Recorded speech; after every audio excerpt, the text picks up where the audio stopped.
aí, gente, eu sou o Lucas Docas e nesse vídeo de hoje comentarei para vocês sobre esse terceiro episódio da sexta temporada de Game of Thrones. Em primeiro lugar, antes de começar a falar do episódio em si, eu gostaria de falar que ontem também começou a série O Último Reino, que é baseada nas crônicas saxônicas de Bernard Cornwell.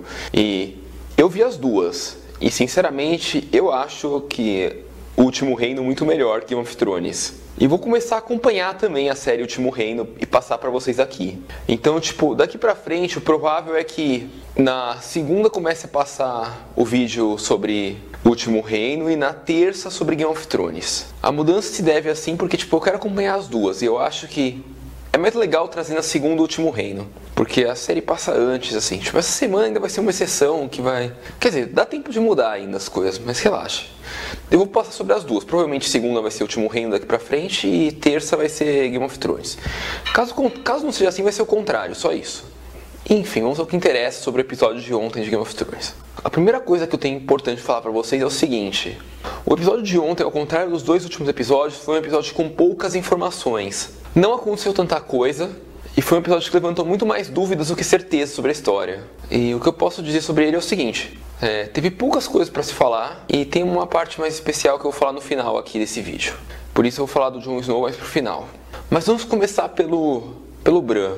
O Bran teve a visão lá da Torre da Alegria, do pai dele lutando contra... O pai dele, o Roland Reed, lutando contra os guardas reais que protegiam a irmã sequestrada do Ned, não sei o que. E o Bran viu isso. Foi a única... Não, teve isso. E além disso, depois que o Bran saiu desse sonho de árvore, visão do represeiro, ou o que quer que seja, e ter quase se comunicado com o pai dele no passado, o que mostra o tamanho do poder dele, teve a parte que o Corvo de Tesouros falou: você não vai ficar aqui para sempre, você não será eu. Eu estou apenas te treinando, você terá que voltar para a superfície.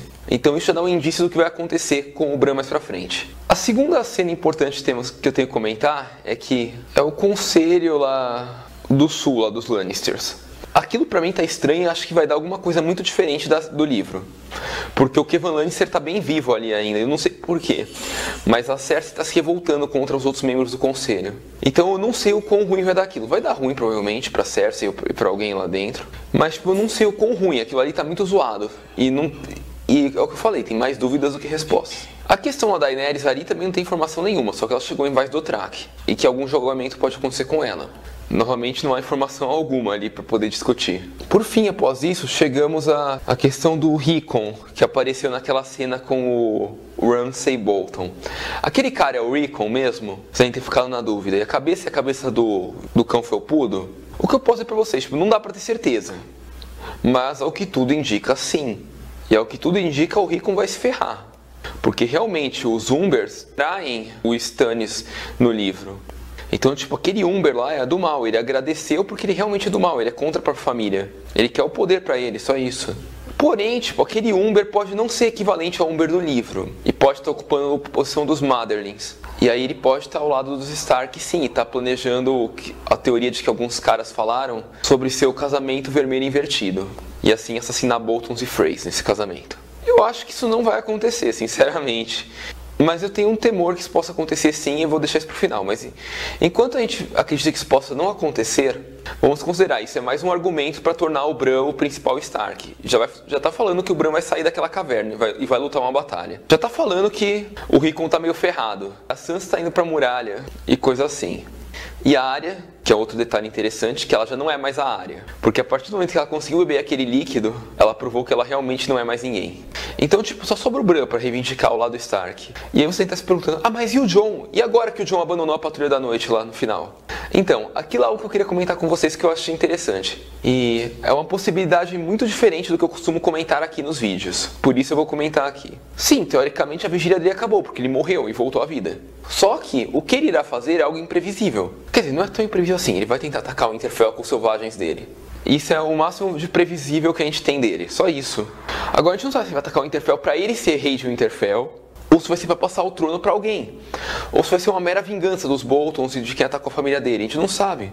Mas ele vai Azor Ahai, porque ele ressuscitou e ele deixou de ser membro da Patrulha da Noite.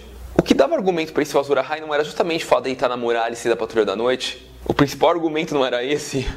Novamente, eu não sei se ele é Azor Ahai ou se não é. A única coisa óbvia é que parece que vai ter sim uma batalha com o Ramsay. Ele provavelmente vai vencer porque o Ramsay é um idiota, né? E ele pode vencer também por uma traição do Umber em relação ao Ramsay.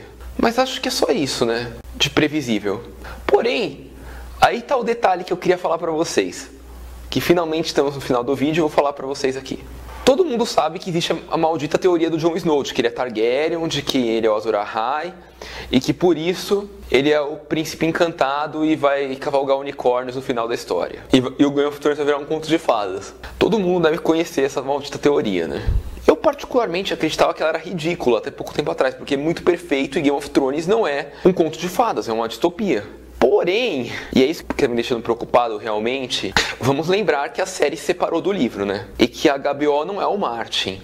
E eu não sei o quanto o Martin, agora que a série separou do livro, pode influenciar a história na série da HBO. Eu não sei o quão poderoso ele é de influência dentro dessa série. E todos sabem que a HBO é uma empresa hollywoodiana que quer ter lucro, como qualquer outra, e eu não condeno por isso, eu acho que está certo. E que o Game of Thrones se tornou um produto de massa e não uma série para um público específico. E como eles querem vender, e tem uma grande porcentagem de fãs de Game of Thrones que compraram esse conto de fadas, assim, que vai virar um conto de fadas aqui pra frente, o meu grande medo é que realmente a HBO transforme o Game of Thrones num conto de fadas. Porque, tipo, novamente, eu não sei o quão poderoso o Martin está para influenciar a história agora da série, porque a série separou do livro, né? Então é possível que para tentar aumentar a visibilidade, o lucro e as vendas, a HBO tenha comprado a teoria dos fãs e posto ela em prática.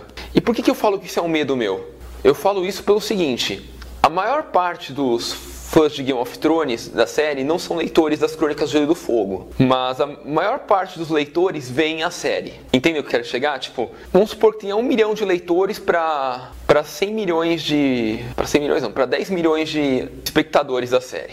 Só que, tipo, desses 1 milhão... É lógico, a proporção ia ser muito maior na realidade, mas, tipo, é só um exemplo isso daqui, esses números.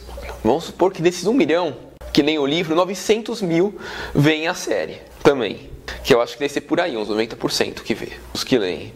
Então, tipo, já imaginou o trauma que não pode causar nesses leitores? Caso a história na série vire um conto de fadas e eles desistam de ler o livro depois por causa disso? Essa é a minha grande preocupação. Eu, por exemplo, pararia de ler o livro depois, se eu visse que a série virou um conto de fadas. Eu sei que as coisas são diferentes, mas, tipo, se eu começasse a ler eu ia até tentar começar o 6º livro, mas, tipo, se eu começasse a ver que as coisas estão indo pro mesmo caminho, eu já ia parar e não ia nem pensar em comprar o 7º. Fala abertamente isso, se as coisas fossem assim.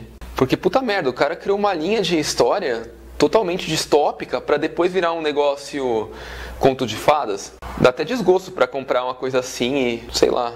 Desculpe, me interromperam aqui, tive que cortar. E vira um negócio zoado. E meu grande medo é que isso afete os fãs do livro. E por consequência, isso venha matar uma história tão boa que quase se consagrando como um clássico da literatura fantástica. Acredito que nem todos que vêm no meu canal e vêm por causa de Game of Thrones vão pensar igual eu. Mas lembrem-se, nem todos os fãs de Game of Thrones são fãs de um conto de fadas perfeccionista assim, em que o Jon virará o príncipe encantado e vai sair cavalgando em unicórnios e vai se tornar o rei da porra toda. Não, isso é perfeito demais e nós sabemos que a história não é perfeita demais até aqui. E esse é meu grande medo com relação a essa mudança, essa possibilidade de ser real. Eu acho que ela pode estragar a história daqui pra frente. E não só a da série, mesmo que a do livro seja diferente, isso pode acabar afetando ela. Enfim, por esse vídeo é isso. Espero que tenham gostado. Me desculpem pela minha opinião ser um pouco controversa. A maior parte dos fãs da série, que são fãs do Jon Snow, que eu acredito que sejam, provavelmente não vão gostar da minha opinião. Mas tudo bem, não tem problema. Eu entendo. As pessoas pensam diferentes. Se você gosta disso, se quiser continuar gostando, sinta-se à vontade. Eu não vou interferir no seu gosto. E, enfim, é isso, né?